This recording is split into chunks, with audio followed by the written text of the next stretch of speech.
नमस्कार, good morning. TNC nursing के YouTube channel पे आपका स्वागत है और मॉर्निंग डोज की एक और बेहतरीन क्लास के साथ में मैं आनंद सुरेश कुमार एक बार फिर से आपके सामने हाजिर हूं। जबरदस्त कॉन्सेप्ट वाले, जबरदस्त टॉपिक वाले, जबरदस्त इंपॉर्टेंट टॉपिक वाली इस मॉर्निंग डोज की क्लास के साथ में। और इस क्लास को भी हम जैसे हमारा परंपरा, प्रतिष्ठा और अनुशासन के हिसाब से मॉर्निंग डोज की क्लास को भी एमसीक्यू के सहारे ही हम शुरू करेंगे और अंत करेंगे मेनिंजाइटिस का, यानी सीएसएफ एग्जामिनेशन में क्या क्या चीजें हमें दिखाई देती हैं। आखिर सीएसएफ एग्जामिनेशन या लंबार पंक्चर की वजह से जो सीएसएफ निकाल के हम एग्जामिन करते हैं वो ही क्यों बन जाता है मेनिंजाइटिस का इन्वेस्टिगेशन ऑफ चॉइस। इन सारी चीजों के बारे में बातें करेंगे और ज्यादा टाइम नहीं लेते हुए अपने टॉपिक की तरफ अपने क्लास का आगाज करते हैं और उसके बाद में उसका अंत भी करते हैं। और अंत जब होगा तो उम्मीद आपको सीएसएफ एग्जामिनेशन का जो एनालिसिस है वो तो आप समझ ही चुके होंगे।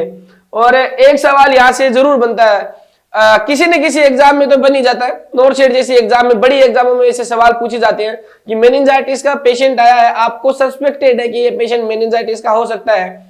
और ये सारी चीजें उसके सीएसएफ एग्जामिनेशन में या एनालिसिस में आपको देखने को मिली है। तो आप क्या यहाँ पे सजेशन लेंगे या आप क्या आइडियोलॉजी अपनी यूज करेंगे कि ये किस टाइप का मेनिंजाइटिस यहाँ पे हो सकता है। इस टाइप के सवाल आपसे पूछे जा सकते हैं और इसी सवाल को एक बार फिर से लेके आया हूं मैं।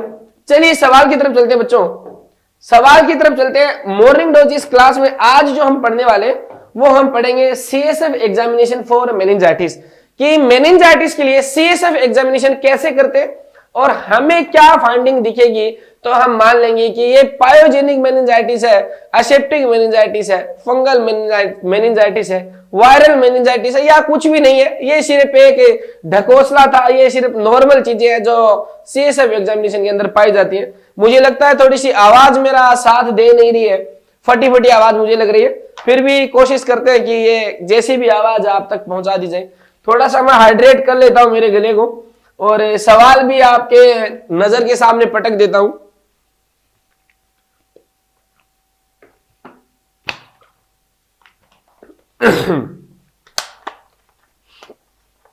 सवाल आपकी स्क्रीन के सामने है, मस्त सवाल, खुद का बनाया हुआ सवाल है टीएनसी नर्सिंग का। और सवाल आपके सामने बच्चों, सवाल में क्या है, a patient with suspected meningitis, a patient है सस्पेक्टेड मेनिंजाइटिस के साथ में comes to the hospital suspected meningitis. आपको लगा है जब वो पेशेंट है, आपने एग्जामिनेशन किया कि पेशेंट को फीवर भी है, पेशेंट को हेडेक हो रहा है जो मोस्ट कॉमन क्लिनिकल मैनिफेस्टेशंस होता है, और उसके बाद पेशेंट में नेक रिजिडिटी भी आपको दिख रही है और भी कई सारी चीजें दिख रही है। आपको लग रहा है कि ये जो पेशेंट है मेनिंजाइटिस का हो सकता है। वो पेशेंट हॉस्पिटल में आया है, his CSF analysis report suggest, patient आया सजेशन सस्पेक्टेड मेनिंजाइटिस आपको लगा है और ओपीडी बेसिस पे पेशेंट का सीएसएफ एनालिसिस करवा दिया गया, लंबार पंक्चर का प्रोसीजर करके सीएसएफ निकाल लिया गया है। और सीएसएफ निकालने के बाद एनालिसिस हुआ, उससे हमें सीएसएफ के अंदर ये चीजें मिली कि कोब वेब कोगुलेशन मिला है। कोब वेब क्या कोगुलेशन होता है, सीएसएफ प्रेशर जो है बच्चों वो 300 mm ऑफ H2 है, याद रखना, mm ऑफ Hg नहीं है। mm ऑफ Hg प्रेशर उतना ही है जितना आप पढ़ते हैं किताबों में। तो एक चीज हमें ये मिली है उसके एनालिसिस में कि कोब वेब कोगुलेशन मिला उस पेशेंट के सीएसएफ के अंदर। सीएसएफ का प्रेशर जो हमें मिला वो 300 mm ऑफ H2O से ज्यादा मिला है। हाईएस्ट लिम्फोसाइट काउंट मिला है कि उस पेशेंट में हमें हाईएस्ट लिम्फोसाइट काउंट मिला है, यानी कि 1000 के आसपास लिम्फोसाइट काउंट हमें मिला है। और मार्कली डिक्रीज क्लोराइड के उस पेशेंट का जो क्लोराइड जो है सीएसएफ के अंदर जो क्लोराइड है वो बहुत ज्यादा डिक्रीज है।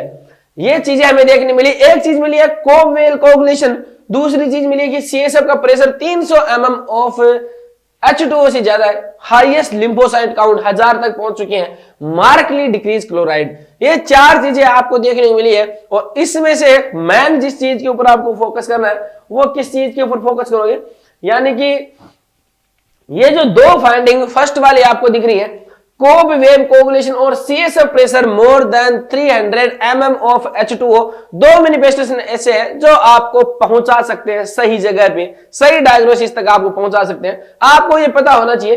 तो ये चार चीजें अपने को देखने को मिली है सीएसएफ एनालिसिस के अंदर। तो आपको क्या लगता है कि ये चीजें कौन से टाइप के मेनिंजाइटिस के अंदर पाई जाती है? एक्यूट बैक्टीरियल मेनिंजाइटिस कि एक्यूट बैक्टीरियल मेनिंजाइटिस किसी पेशेंट को हो जाएगा, तो उसमें ये चीजें हमें देखने को मिलेगी। दूसरा है क्रोनिक ट्यूबरकुलर मेनिंजाइटिस कि ट्यूबरकुलर मेनिंजाइटिस पेशेंट के अंदर है, तो हमें ये चीज देखने को मिलेगी।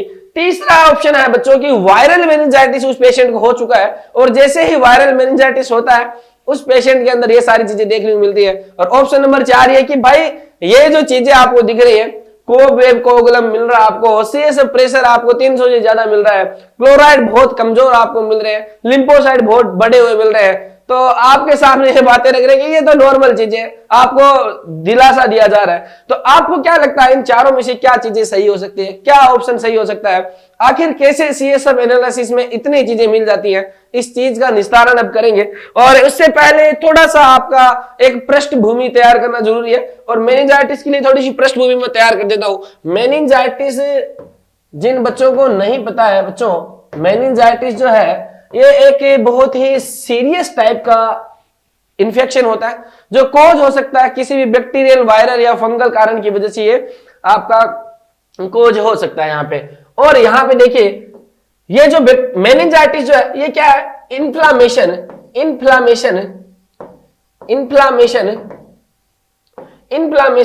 Of meninges of brain and spinal cord, brain and spinal cord, यानी कि ब्रेन और स्पाइनल कॉर्ड दोनों के ऊपर जो कवर करती है जिस चीज को, उस लेयर का अगर इन्फ्लामेशन हो जाए जिसको मेनिंजिस बोलते हैं, और उस मेनिंजिस का अगर इन्फ्लामेशन हो जाए उसको बोलते हैं मेनिंजाइटिस। और ये कैसे कवर करती है, ये इस तरीके से कवर करती है ब्रेन को। ये जो लेयर होती है बच्चों, ये आपका एक तरीके से, आई थिंक ये दिख रहा है आपको, ओके। तो ऐसे मान लीजिए एक तरीके से ये आपका ब्रेन है, हालांकि थोड़ा डायग्राम इतना बेहतरीन नहीं बना है। मान लीजिए ये आपका ब्रेन है दोस्तों, ये आपका स्पाइनल कॉर्ड है, और इसके ऊपर अब जो लेयर कवर करेगी, ये आपकी एक लेयर इसको कवर कर रही है, ये एक लेयर इसको कवर कर रही है। इस लेयर को जो बोलते हैं ये आपकी होती है क्या, ये आपकी होगी पायामेटर। इसके अलावा एक लेयर और कवर करती है। इसके अलावा ये चीजें इंपॉर्टेंट आपके लिए जानना भी जरूरी है, क्योंकि यहां से पता चलेगा कि मेनिंजाइटिस के एनाटॉमिकली 2 टाइप होते हैं, और उन चीजों के बारे में अभी पता चलेगा। एक उसके बाद में लेयर जो होती है वो होती है आपकी अरेक्नोइड मैटर की लेयर होती है, अरेक्नोइड लेयर होती है। और उसके बाद में जो होती है सबसे बाहरी आवरण जो होता है, सबसे बाहरी जो लेयर होगी बच्चों, वो कौन सी होगी आपकी, इसको बोलते हैं आपका ड्यूरामीटर की लेयर है, ये ड्यूरामीटर की लेयर है। ये 3 टाइप की लेयरिंग जो है मेनिंजेस की होती है, और ये कवर करके रखती है। अब मैं आपको एक चीज बताता हूं, देखिए इन दोनों के बीच में अब क्या होगा कि एनाटॉमिकली देखिए मेनिंजाइटिस के कितने टाइप होंगे, मेनिंजाइटिस कितने टाइप से हो सकता है।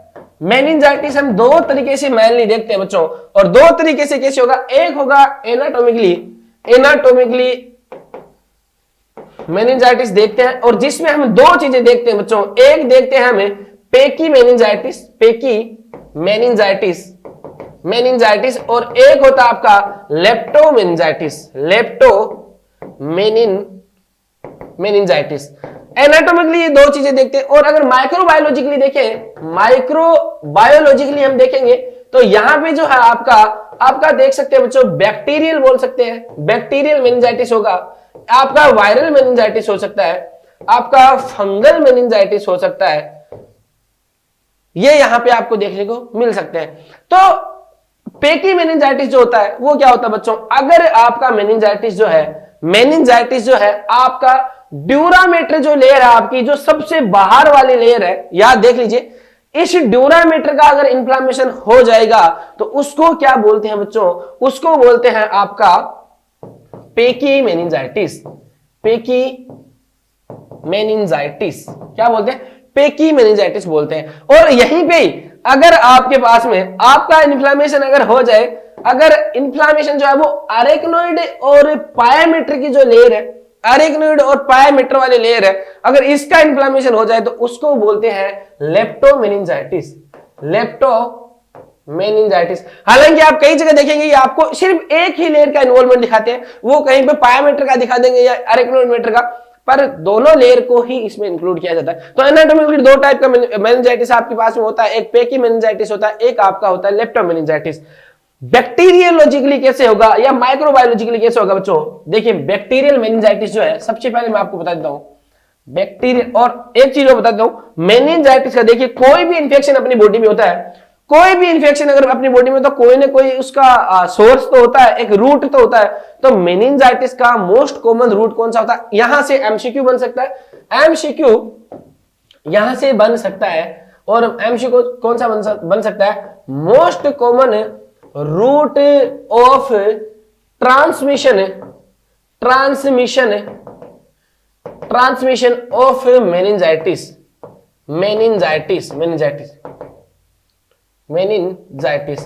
तो ये रूट मान सकते हैं या एक मोड बोल सकते हैं, मोड भी बोल सकते हैं। ये कौन सा होता है, ये होता है आपका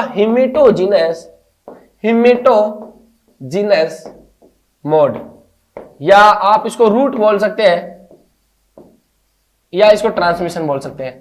यानी कि मेनिंजाइटिस जो है वो हिमेटोजिनस ट्रांसमिशन के द्वारा सबसे ज्यादा देखने को मिलता है। और ये जो एक मेनिंजाइटिस होता है वो क्या होता है बच्चों, आपका यहां पे आपको क्या करना होता है, ये जो पेशेंट है इसमें आपको ये ड्रॉपलेट और डायरेक्ट कॉन्टेक्ट वाला इंफेक्शन होता है, डायरेक्ट कॉन्टेक्ट वाला। तो आपको जो प्रिकॉशन लेने होते हैं वो भी इसी तरीके के लेने होते हैं। हालांकि हम जो बात करेंगे वो सीएसएम एनालिसिस की ही बात करेंगे, पर आपके लिए ये भी जानना थोड़ा सा जरूरी है सीएसएम एनालिसिस से पहले, ताकि आपको पता चलेगा। अब हम सबसे पहले जल्दी बात करते हैं सीएसएम एनालिसिस से पहले बैक्टीरियल मेनिंजाइटिस में आपको मैं बता देता हूं कि बैक्टीरियल मेनिंजाइटिस चाइल्ड में कैसे होगा, अडल्ट में कैसे होगा और न्यूनेट्स में कैसे होगा। सबसे पहले बता दूं, अडल्ट में मोस्ट कॉमन, अडल्ट में अगर बैक्टीरियल मेनिंजाइटिस होता है तो मोस्ट कॉमन पॉजिटिव ऑर्गेनिज्म जो होता है वो याद रखना, मोस्ट कॉमन जो होगा, यहां से एमसीक्यू 100% एमसीक्यू पूछा जाता है बच्चों। नोट शीट के एग्जाम हो या किसी भी टाइप की जो बड़े लेवल की एग्जाम होती है, 100% एमसीक्यू यहां से बनता है। और एमसीक्यू क्या है, अडल्ट में बैक्टीरियोलॉजिकली अगर देखें तो मोस्ट कॉमन पॉजिटिव ऑर्गेनिज्म कौन सा होता है, तो वो होता है आपका स्ट्रेप्टोकोकस। किसी को भी आप सोचना ही नहीं है, सबसे पहला जो ये होगा, 1000 जगह 1000 चीजें लिखी हुई है, इस चीज के ऊपर आपको भरोसा करना है, क्योंकि आपको पढ़ाने से पहले हमें भी बहुत रिसर्च करनी पड़ती है। आई थिंक मुझे लगता है आपसे ज्यादा हमें पढ़ना पड़ता है। तो एडल्ट में सबसे पहली प्रायोरिटी जो जाएगी स्ट्रेप्टोकोकस न्यूमोनाई, या इसको न्यूमोकोकस भी इसी को बोलते हैं, आपको कंफ्यूज नहीं होना है। न्यूमोकोकस भी इसी को बोलते हैं। तो पहला जो ऑर्गेनिज्म जो होगा, पहला बैक्टीरिया जो होगा आपका कौन सा होगा, स्ट्रेप्टोकोकस न्यूमोनाई या न्यूमोकोकस को ही करना है एडल्ट में। दूसरा जो होगा, दूसरा मैं बता देता हूं आपको, सेकंड जो होगा बच्चों, सेकंड जो प्रायोरिटी होगी या दूसरा जो पॉजिटिव ऑर्गेनिज्म होता है वो आपका निसेरिया मेनिंजाइटिस जो है वो सेकंड होता है। ये चीज याद रखना, फर्स्ट नहीं होता है, सेकंड पे करना है। और आंख बंद के इस चीज पे भरोसा कर लीजिए। अडल्ट के अंदर बैक्टीरियल इंफेक्शन हुआ, स्ट्रेप्टोकोकस न्यूमोनाई फर्स्ट, सेकंड होगा निजेरिया, और तीसरा जो होगा वो होगा आपका कौन सा, HIV यानी हीमोफिलस इन्फ्लुएंजा टाइप बी, ये 3 नंबर होता है। ये अडल्ट की बात थी। अगर चाइल्ड में जो होगा, चाइल्ड का मैं बता देता हूं आपको, चाइल्ड में होगा, आंख बंद के भरोसा कर लेना, चाइल्ड में भी पहला जो होगा, फर्स्ट जो होगा, ये बिग चाइल्ड की बात है। बड़े चाइल्ड में जो फर्स्ट जो होगा, यानी कि जो टोडलर्स या वो होते, पहला जो होगा इसमें भी सेम वही होगा, स्ट्रेप्टोकोकस न्यूमोनाई या न्यूमोकोकस भी इसी को बोलते हैं। पहला मोस्ट कॉमन जो पॉजिटिव ऑर्गेनिज्म वही होगा। दूसरा जो इसमें होगा वो होगा आपका HIV, यानी कि haemophilus influenza type B, most common positive organism या मोस्ट कॉमन बैक्टीरिया में सेकंड नंबर पे जो आएगा वो आपका कौन सा आएगा बच्चों, यही आएगा, कौन सा, HIV। और इसी की वजह से क्या होता है, यहां पे चिल्ड्रंस में मेनिंजाइटिस में ईयरिंग लॉस आपको देखने को मिल सकता है। यहां पे आप ये इसको स्टार मार्क लगा सकते हैं। ये आपका क्या हो सकता है, यहाँ पे हीयरिंग लॉस जो होता है वो HIV की वजह से आपको देखने को मिल सकता है। तीसरा जो देखेंगे नियोनेट्स में देखेंगे, अगर बैक्टीरियल कोष देखेंगे नियोनेट्स में, तो नियोनेट्स में एक चीज याद रखना आप, और वो क्या याद रखेंगे आप, नियोनेट्स में अगर याद हो बच्चों, तो मोस्ट कॉमन मोस्ट कॉमन, याद रखना, देखिए अगर कुछ भी नहीं दिया हो सवाल में, ऐसे पूछा जाए कि most common causative bacteria of meningitis in neonates, सीधा सिंपल पूछे, कुछ भी नहीं दिया हो तो आपको क्या करना बच्चों, यहां पे यो आपको करना है ग्रुप बी स्टेफाइलोकोकस,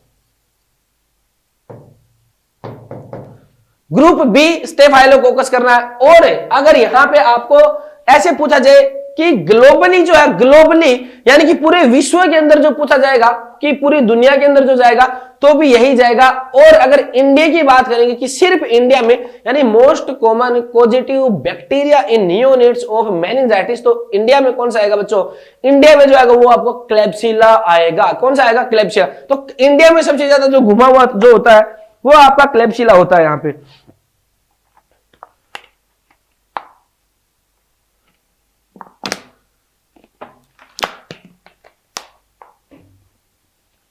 तो नियोनेट्स का आपको पता चल गया कि पहला जो प्रायोरिटी होगा वो कौन सा होगा, ग्रुप बी स्ट्रेप्टोकोकस होगा।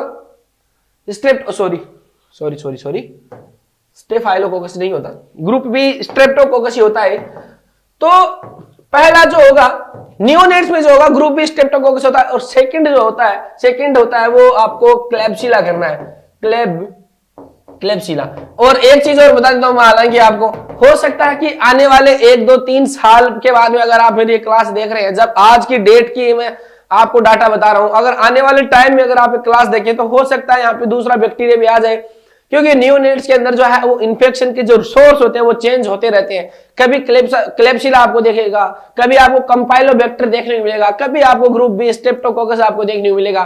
तो ये सारी चीजें आपको चेंज होती हुई देखने को मिल सकती है, हालांकि डाटा चेंज होते रहते हैं। जरूरी थोड़ी है कि एक इन्फेक्शन क्या फिक्स है कि क्लेब्सिला ही करेगा नियोनेट्स में। हो सकता है एक टाइम पे ऐसी स्टडी की जाए कि ऐसा पता चल जाए कि स्ट्रेप्टोकोकस ज्यादा कर रहा है, और एक साल ऐसा है जिसमें कंपाइलोबैक्टर ज्यादा कर रहा है, और एक साल ऐसा है जिसमें क्लेब्सिला कर रहा है।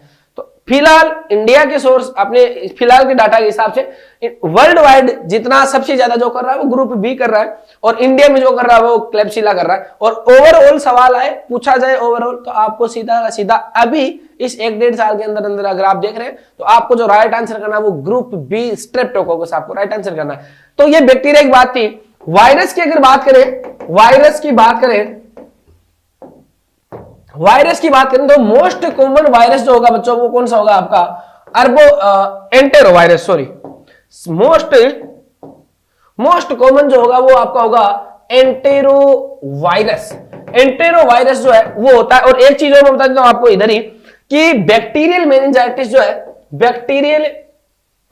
बैक्टीरियल मेनिंजाइटिस जो है इसको बोलते हैं, एक आपको क्या बोलते हैं, इसको सेप्टिक मेनिंजाइटिस बोलते हैं, सेप्टिक मेनिंजाइटिस इसी को बोलते हैं। और इसको पायोजेनिक मेनिंजाइटिस जो इसी को बोलते हैं। और ये क्यों बोलते हैं, देखिए एक चीज और बता दो, मोस्ट डेंजरस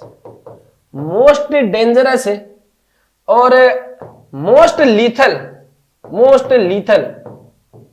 और मोस्ट कॉन्टाजियस। अगर ये तीनों चीजें आपको पूछी जाए, कौन सी मोस्ट कॉमन कौन सा होता है, और मोस्ट डेंजरस, मोस्ट लीथल और मोस्ट कॉन्टाजियस किस टाइप का आपको मेनिंजाइटिस होता है, तो बैक्टीरियल मेनिंजाइटिस वो होता है। और इसको क्या बोलते हैं, पायोजेनिक मेनिंजाइटिस या सेप्टिक मेनिंजाइटिस इसी को बोलते हैं। क्यों बोलते हैं कि बैक्टीरियल मेनिंजाइटिस के अंदर आपको पस बनता हुआ देखने को मिल सकता है। जिस बॉडी पार्ट में मेनिंजाइटिस हो रहा है वहां पे क्या हो सकता है, पस बनता हुआ आपको देखने को मिल सकता है, तो इसलिए इसको पायोजेनिक बोलते हैं। और वायरल मेनिंजाइटिस जो है वो मोस्ट कॉमन एंटेरोवायरस करवाता है, और इसके बाद में जो है इसको अर्बोवायरस इसको देखने को मिलता है। इन्फ्लुएंजा आपको देखने को मिल जाएगा, और आपको हर्पीज जोस्टर आपको देखने को मिल जाएगा, चिकन पॉक्स वगैरह वो आपको यहाँ पे खोज करते हुए देख जाएगा। इसको असेप्टिक मेनिंजाइटिस बोलते हैं, वायरल मेनिंजाइटिस को। और ये मोस्ट कॉमनली चिल्ड्रंस के अंदर जो होता है, चिल्ड्रंस में मोस्ट कॉमन टाइप होता है, most common type in childrens. तो और लेस डेंजरस होता है, लेस डेंजरस होता है।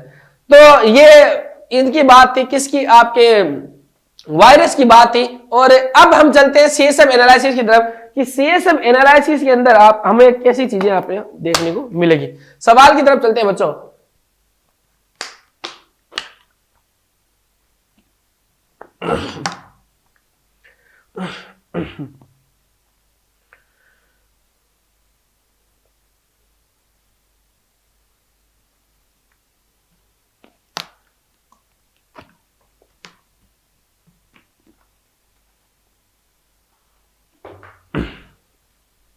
चलते हैं हमने सवाल की तरफ। और सवाल में अब देख लीजिए आप कि क्या आने वाला है। मेरे को ये बताना था कि ये किस टाइप की चीजें होती हैं। अब देखिए आपको पता चल गया कि मेनिंजाइटिस क्या चीज होती होगी। मेनिंजाइटिस का ट्राइड होता है, मेनिंजाइटिस ट्राइड, मेनिंजाइटिस ट्राइड होता है। और उस ट्राइड में क्या क्या चीजें होती है बच्चों, एक होता है फीवर, फीवर होती है आपकी। उस ट्राइड में आपको हेडेक होता है। और ये जो हेडेक जो हो रहा है ये मोस्ट कॉमन क्लिनिकल मैनिफेस्टेशन होगा मेनिंजाइटिस के अंदर। और फीवर होगा, हेडेक होगा। और उसके अलावा आपको एक चीज और देखने मिलेगी, वो देखने मिलेगी आपको नक्कल रिजिडिटी, नक्कल रिजिडिटी। इस चीज को आप लिख लीजिए कि मेनिंजाइटिस का ट्राइड कौन सा होता है, तो ये ट्राइड होगा। आपको पता चल गया कि मेनिंजाइटिस आखिर भला क्या है, आखिर क्या चीज है, इतनी खतरनाक कैसे है। और इसके लिए जांच करेंगे तो कैसे करेंगे। मेनिंजाइटिस का अगर इंफेक्शन हो रहा है तो आप क्या कर सकते हैं, वहां पे ऐसी चीज का जांच करेंगे ना जो मेनिंजाइटिस के पास रहती है या मेनिंजाइटिस के अंदर रहती है। तो इसकी जांच के लिए हम क्या करते हैं, इसकी जांच के लिए हमें जो करना पड़ता है वो हम करते हैं सीएसएफ एनालिसिस हम करते हैं, सीएसएफ एनालिसिस हम करते हैं। और सीएसएफ एनालिसिस करते हैं किसके द्वारा, लंबार पंक्चर के द्वारा। क्या करते हैं, लंबार पंक्चर के द्वारा करते हैं। अडल्ट में जो साइट होगी आपकी वो बच्चों L2 से L3, कहीं कहीं पे आपको L3 L4 करवा सकते हैं। और चिल्ड्रंस में जो होगी, हालांकि चिल्ड्रंस में जो स्पाइनल कॉर्ड जो होती है वो थोड़ी आगे जाके एंड होती है। तो यहाँ पे ये जो लेवल है वो L4 L5 तक पहुंच जाता है। यहां से अब वो जमाना नहीं रहा कि यहां से सवाल पूछा जाए। अब पूछा जा सकता है, इसमें कोई बुराई नहीं है, पर लेस कॉमन चांसेस है। सवाल जो अब जो पूछा जाएगा वो इस ट्रेन से पूछा जाएगा कि सीएसएफ एनालिसिस हमने कर लिया तो हमें क्या क्या चीजें हमें पता होनी चाहिए, क्या क्या चेंजेस आएंगे। तो यहां पे देखिए सीएसएफ एनालिसिस करेंगे तो यहां पे ये होगा आपका, आई थिंक आपको दिख रहा होगा, ये टेबल आपको दिख रही होगी, नहीं दिख रही है तो मैं जरूर आपको समझाऊंगा। जब सीएसएफ एनालिसिस करेंगे तो सबसे पहले ग्रोस चीजें हम उसमें देखेंगे। ग्रोस चीजें देखेंगे तो नॉर्मल जो ग्रोस चीजें देखेंगे उसमें क्या होता है, नॉर्मल कलर कैसा होता है, क्लियर होता है और कलरलेस होता है। नॉर्मल सीएसएफ जो होता है वो कलर नहीं होता, उसमें कलरलेस होता है और क्लियर होता है एकदम। बट अगर बैक्टीरियल इंफेक्शन हो जाएगा, नॉर्मल में अगर बैक्टीरियल इंफेक्शन अगर यहां पे हो रहा है तो वहां पे आपको क्लाउडी और प्यूरुलेंट कलर देखने को मिलेगा। अब अगर सवाल इतने मैं बता रहा हूं, आप अगर आज की क्लास के अंत में जाएंगे तो कम से कम आप 20 से 30 एमसीक्यू यहां से लेके जाएंगे। तो बैक्टीरियल इंफेक्शन में जो सीएसएफ का जो कलर होगा वो कैसा होगा, प्यूरुलेंट कलर होगा या क्लाउडी कलर होगा। क्या होगा, प्यूरुलेंट या क्लाउडी कलर होगा। क्रोनिक ट्यूबरकुलोसिस में अगर देखोगे आप, ये अक्यूट, देखिए बैक्टीरियल पायोजेनिक मेनिंजाइटिस है, इसको बोलते हैं बच्चों एक्यूट मेनिंजाइटिस या एक्यूट बैक्टीरियल मेनिंजाइटिस जो है वो इसी को बोलते हैं, किसको, बैक्टीरियल पायोजेनिक मेनिंजाइटिस को। क्रोनिक ट्यूबरकुलोसिस में अगर होगा, अगर ग्रोस हम चेक करें और वहां पे हमें कोब वेव कोगुलेशन दिख गया, ये स्टार मार्क यहां पे कर लीजिए आप, क्या, कोब वेव कोएगुलेशन, कोएगुलेशन। और इस चीज को याद रखना, मैं बहुत जबरदस्त तरीके से बताने वाला हूं। कोब वेव कोएगुलेशन का मतलब ये होता है बच्चों कि मकड़ी के जाले जैसी स्ट्रक्चर आपको दिखाई देगी। और ये क्यों दिखाई देगी आपको, क्योंकि जब यहां पे आपको क्रोनिक ट्यूबरकुलोसिस का जब मेनिंजाइटिस होगा उस चीज की वजह से, तो वहां पे उस सीएसएफ के अंदर क्या होगा बच्चों, कोब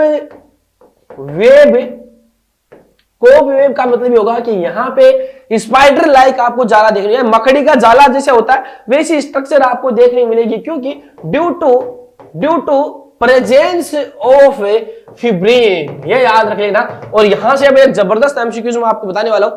फिब्रिन प्रेजेंट होगी सीएसएफ के अंदर, किसमें, जब आप में chronic tuberculosis meningitis, tubercular meningitis होगा, और वो होती है फिब्रिन की प्रेजेंस की वजह से। और ये जो फिब्रिन प्रेजेंट होती है बच्चों, ये क्या करती है, अब इस सीएसएफ को क्या होती है, गाढ़ा बनाती है, चिपचिपा बनाने लगती है। प्रोटीन है, चिपकाने वाली है, तो चिपकाने लगती है। और इसकी वजह से एक चीज आपको देखने को मिलेगी, जब ये आपका ब्रेन के अंदर जाएगा बच्चों, ब्रेन के अंदर जाएगा तो ये क्या करेगा, आपका वहां पे ब्रेन सेल्स को क्या करने लग जाएगा, आपस में चिपकाने लग जाएगा। एक टाइम आएगा, हालांकि ये नहीं कि 1 साल 2 साल की कहानी नहीं है, ये जो कहानी है वो 5 साल 10 साल की कहानी है। तो यहां पे ब्रेन को चिपकाने लग जाएगा, और इसकी वजह से क्या होता है, सवाल आप याद रखना कि ये जब ब्रेन को चिपका देगा, कोप वेव जब होगा इसके अंदर, जब इसमें फिब्रिन प्रोटीन प्रेजेंट होगी तो ब्रेन की सेल चिपकने लग जाएंगी, और इसकी वजह से, किसकी वजह से, क्रोनिक ट्यूबरकुलर मेनिंजाइटिस की वजह से मोस्ट कॉमन कॉम्प्लिकेशन जो होगा, तो मोस्ट कॉमन कॉम्प्लिकेशन क्या होगा बच्चों, सेरेब्रल इंफ्रैक्शन आपको देखने को मिलेगा। सेरेब्रल इंफ्रैक्शन, सेरेब्रल इंफ्रैक्शन, और इंफ्रैक्शन का मतलब ये कि डैमेज होना, कहीं से भी कोई भी सेल डेथ होना, टिश्यू की डेथ होना, ये सेरेब्रम के साथ में आपको देखने को मिलेगा। या ब्रेन सेल्स है वो डेथ होगी। तो most common complication tubercular meningitis का क्या होगा बच्चों, सेरेब्रल इंफ्रैक्शन। ये यहां से जबरदस्त एमसीक्यूज आपका बनता है, नोट कर लीजिए इन सारी चीजों को, पूरी गोल्डन चीजें हम आपको बता रहे हैं, ये आपको देखने को मिलेगा।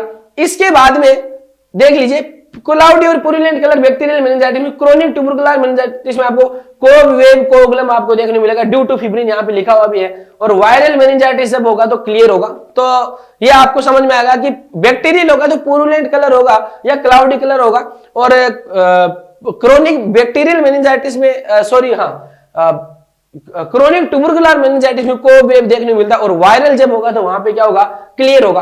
अब सीएसएफ प्रेशर की बात करते हैं। सीएसएफ प्रेशर देख लीजिए, सीएसएफ प्रेशर अगर नॉर्मल जो सीएसएफ है उसका प्रेशर कितना होता है, ये एमएम ऑफ एचजी में नहीं है, एमएम ऑफ एचजी में वही क्राइटेरिया है, वही कट ऑफ है जो 15 एमएम ऑफ एचजी होती है, ये centimetre of MM of H2O के अंदर है। तो सीएसएफ प्रेशर नॉर्मल 60 से 150 एमएम ऑफ H2O होता है, और अगर बैक्टीरियल मेनिंजाइटिस हुआ तो ये जो प्रेशर है वो आपका मोर देन 180 से अबव होगा, यानी प्रेशर जो होगा 180 एमएम ऑफ H2O से ज्यादा इंक्रीज होगा बैक्टीरियल की वजह से।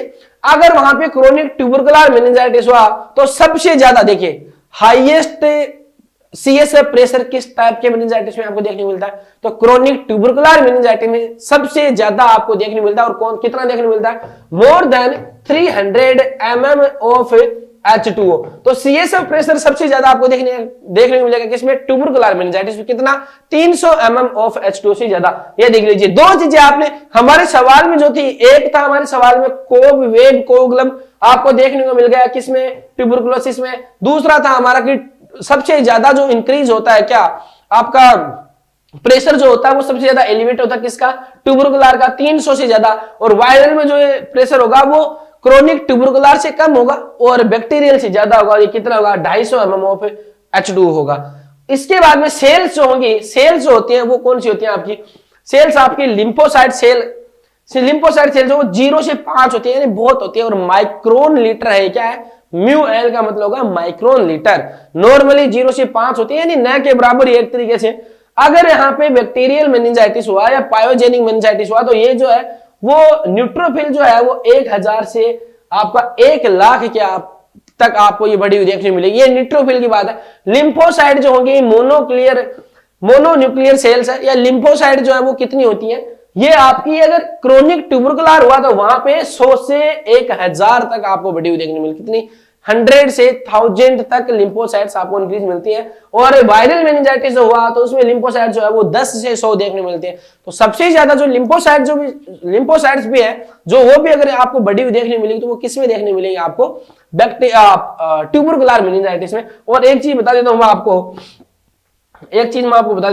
वो ये चीज है कि जब आपके सेल्स इंक्रीज होती है तब आपको ये देखने को मिलेगा कि आपको यहाँ पे प्रोटीन का जो लेवल होता है वो भी आपको बढ़ा हुआ देखने को मिलेगा। क्या, प्रोटीन का लेवल भी आपको बढ़ा हुआ देखने को मिलेगा। क्योंकि प्रोटीन का लेवल जब बढ़ता है तो आपको पता है कि सेल्स किसकी बनी होती है, मोस्टली प्रोटीन की होती है। तो जब ये प्रोटीन इंक्रीज होता है तो आप लगभग देखेंगे कि वहां पे सेल्स भी आपको बढ़ी हुई देखने को मिलेगी। ये चीज आप वहां पे देख सकते हैं, लगभग जगह आपको ये फिनोमेना देखने को मिलेगा। तो ये चीज थी। और उसके बाद में प्रोटीन देख लीजिए, प्रोटीन तीनों चीजों में बढ़ी हुई मिलेंगे आपको। प्रोटीन नॉर्मल जो प्रोटीन होगा वो कितना होता है 15 से 40 mg पर डे लिया, यहां से देखिए 15, कई जगह आपको 20 से 40 भी देखने को मिलेगा। ये आपको वैल्यू थोड़ी बहुत ऊपर नीचे देखने को मिल सकती है।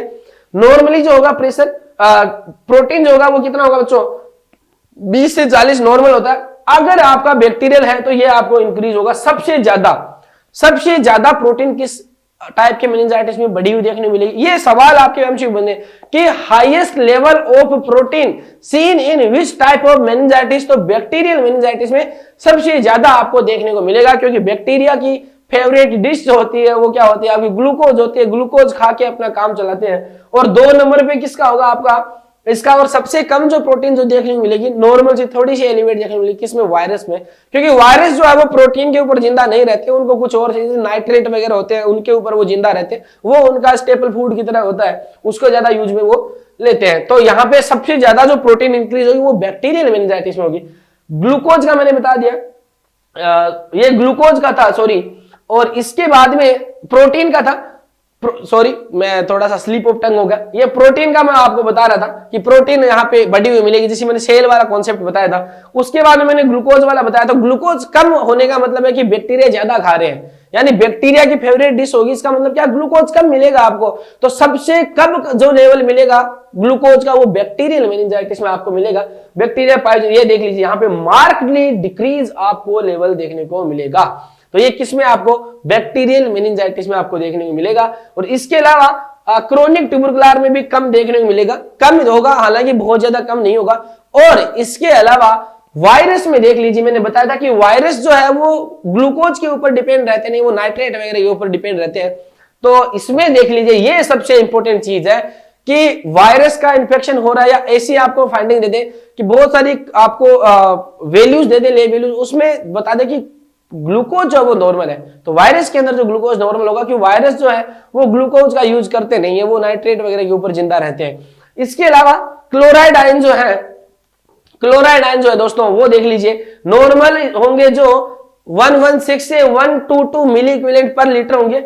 और सारी चीजों में बैक्टीरियल मेनिंजाइटिस में कम होगा। सबसे ज्यादा कम जो होगा यानी lowest level of chloride ion जो होगा वो किसमें होगा क्रोनिक ट्यूबरकुलर मेनिंजाइटिस में। और वो कितना होगा वो एकदम सबसे कम होगा। यहां पे काउंटिंग नहीं दी गई है पर सबसे कम होगा। और ये देख लीजिए 2 चीजें ऐसी होंगी, देखिए अगर मार्कली डिक्रीज ग्लूकोज लेवल होगा तो वो अगर सवाल है कि मार्कली डिक्रीज ग्लूकोज लेवल किसमें देखने को मिलता है, तो किसमें देखने को मिलेगा मार्कली डिक्रीज ग्लूकोज लेवल जो आपको बैक्टीरियल में देखने को मिलेगा। मार्कली डिक्रीज क्लोराइड जो आपको देखने को मिलेगा वो किसमें देखने को मिलेगा क्रोनिक ट्यूबरकुलोसिस के अंदर देखने को मिलेगा, क्रोनिक ट्यूबरकुलर मेनिंजाइटिस में। और वायरल मेनिंजाइटिस की बात करें तो नॉर्मल। और ऐसे सवाल आ जाए कि पेशेंट को जो है वो ये कंफर्म हो चुका है कि मेनिंजाइटिस तो हो चुका है, बट लैब वैल्यू सजेस्ट कर रही है कि उस पेशेंट में प्रोटीन और ग्लूकोज और क्लोराइड दोनों का जो लेवल है वो क्या है नॉर्मल है। मेनिंजाइटिस है पर ग्लूकोज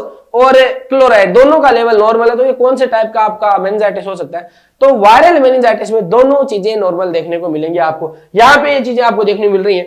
तो ये सीएसएफ एनालिसिस की कहानी थी। और एक चीज और होती है बच्चों, वो कौन सी होती है आपकी ग्राम स्टेनिंग। मैंने ग्राम स्टेनिंग नहीं दिखाई, नहीं बताई आपको। जब मेनिंजाइटिस के अंदर हम ग्राम स्टेनिंग करेंगे, मेनिंजाइटिस में ग्राम स्टेनिंग करेंगे बच्चों, ग्राम स्टेनिंग करेंगे तो ग्राम स्टेनिंग में ग्राम स्टेनिंग पॉजिटिव जो आएगा, पॉजिटिव जो होगा बच्चों, पॉजिटिव जो होगा वो सिर्फ और सिर्फ आपका बैक्टीरियल जो मेनिंजाइटिस होगा, बैक्टीरियल मेनिंजाइटिस। और कौन सा एक्यूट बैक्टीरियल मेनिंजाइटिस या पायोजेनिक जो होगा, इसमें ही सिर्फ ग्राम स्टेनिंग जो है वो पॉजिटिव आएगी। इसके अलावा आपका दोनों चीजें कौन सी आपकी, अगर आप ट्यूबरकुलर मेनिंजाइटिस की बात करेंगे, ट्यूबरकुलर मेनिंजाइटिस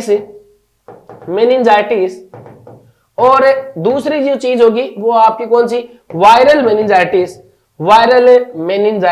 तो वहां पे जो ग्राम स्टेनिंग जो होगा वो क्या होता है नेगेटिव देखने को मिलता है। तो ये भी सवाल पूछा जा सकता है कि कौन से टाइप की मेनिंजाइटिस में ग्राम स्टेनिंग जब करते हैं तो पॉजिटिव मिलता है, तो बैक्टीरियल में मिलता है। इसके अलावा मैंने एक चीज नहीं बताई आपको कि एचआईवी जो पेशेंट होते हैं, एचआईवी पेशेंट जो होते हैं, एचआईवी पेशेंट या एड्स सिंड्रोम वाले जो पेशेंट होता है, उनमें अगर मेनिंजाइटिस होता है मेनिंजाइटिस कोज होता है। उनमें मोस्ट कॉमन पॉजिटिव ऑर्गेनिज्म कौन सा होता है बच्चों? उनमें होता है जो होता है क्रिप्टोकोकस नियोफॉर्मेंस क्रिप्टोकोकस नियोफॉर्मेंस बोलते हैं। और क्रिप्टोकोकस मेनिंजाइटिस किसको बोलते हैं? ऐसी मेनिंजाइटिस जो एचआईवी वाले पेशेंट के अंदर देखने को मिलती है या एड्स वाले पेशेंट के अंदर देखने को मिलती है, उसको क्रिप्टोकोकस मेनिंजाइटिस बोलते हैं। और इसमें CD4 सेल जो है बच्चों वो हो जाती है आपकी लेस देन 100 आपको CD4 सेल देखने को मिलती है। तो ये CSF एनालिसिस के बारे में कहानी थी कि CSF एनालिसिस में ये चीजें आपको देखने को मिल सकती है। ये मैंने आपको समझाया और सवाल में अब अपन चलते हैं। अब आप आसानी से चुटकियों में इसका जवाब दे सकते हैं। और जवाब क्या दे सकते हैं कि अगर पेशेंट सस्पेक्टेड है मेनिंजाइटिस से, उसका CSF एनालिसिस हो चुका है, कोब वेल कोगुलम दिख रहा है फिब्रिन की वजह से, और मोस्ट कॉमन कॉम्प्लिकेशन क्या होगा इसका? सेरेब्रल इंफार्क्शन होगा। तो ये चीज आपको दिख रही है। CSF प्रेशर आपका 300 mm ऑफ H2O से ज्यादा हो रखा है। आपको पता है कौन सा है? हाईएस्ट लिम्फोसाइट है। लिम्फोसाइट का जो लेवल है वो हाईएस्ट है। मार्कली डिक्रीज क्लोराइड आयन, सबसे क्लोराइड आयन दो चीजों में डिक्रीज थे, एक आपको बैक्टीरियल में, एक था आपका एक्यूट बैक्टीरियल में जिसको पायोजेनिक बोल रहे हैं, और दूसरा जो था वो आपका क्रोनिक ट्यूबरकुलर मेनिंजाइटिस में मार्कली डिक्रीज थे। तो यहाँ पे आप देख सकते हैं above data suggest severe type of meningitis. तो अब आप आंख बंद करके इस चीज को सजेस्ट कर सकते हैं, क्या ये एक्यूट बैक्टीरियल इन्फेक्शन है? तो ये बैक्टीरियल मेनिंजाइटिस नहीं है, क्योंकि बैक्टीरियल मेनिंजाइटिस के अंदर क्लोराइड आयन कम होते पर मार्कली नहीं होते हैं, और कोब वेब कोगुलम नहीं मिलता। सबसे जो मेन चीज होगी ना यहाँ पे सवाल को पहचाने की, यही आपको बता देना, ये एक नाम आपको बता देगा कि कौन सा टाइप का है। तो ये नहीं हो सकता। क्रोनिक ट्यूबरकुलर मेनिंजाइटिस का राइट आंसर होगा। वायरल मेनिंजाइटिस में क्लोराइड जो होते हैं वो नॉर्मल होते हैं, वो CSF के अंदर उसमें डिक्रीज कम नहीं होते हैं ज्यादा, और ग्लूकोज जो होते हैं वो भी नॉर्मल होते हैं। और नॉर्मल फाइंडिंग ये नहीं है, क्योंकि नॉर्मल फाइंडिंग में ये सारी चीजें आपको देखने नहीं मिलती। आई होप ये सवाल आपको समझ में आया होगा, और CSF एनालिसिस भी अब आपके चुटकियों पे होगा। तो ये थी आज की क्लास। अगर आपको पसंद आए, आपका कोई रिव्यू हो, आपकी कोई क्यूरी हो, तो छोड़ दीजिए कमेंट बॉक्स में, और अपना रिव्यू आप छोड़ सकते हैं। क्लास अगर आपको सही लगी है, अगर आपको हमारी मेहनत रास आई है, पसंद आई है, सब्सक्राइब कर दीजिए TNC नर्सिंग चैनल को। और मिलते हैं एक और नई क्लास के साथ में। तब तक के लिए पढ़ते रहिए, बढ़ते रहिए। जय हिंद, जय भारत।